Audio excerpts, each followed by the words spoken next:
In today's tutorial, I'm going to show you how to see the flybys on the Strava application.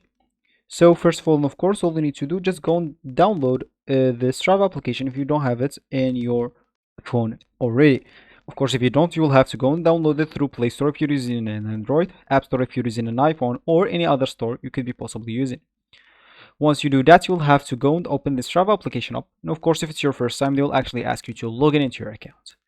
If it's not, if you don't have an account, you'll have to go and create one. Choose one of their options that's available to create your account. There is the Facebook option, the Google option, and the email option. Choose whatever suits you.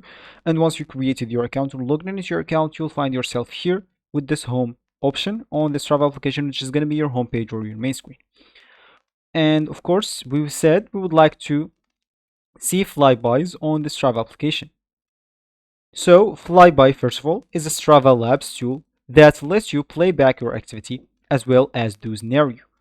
On a map and timeline, you can actually access your flyby by clicking the button on your activity details page on web. Alternatively, you can actually manually enter your activity ID into the flyby tool. So normally it's visible always, so you can just go here to you and you can go to progress and you will be actually be able to see everything here, your progress, flyby, everything.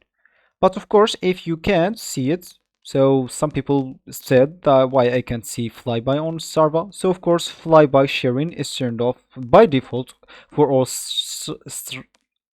Strava users.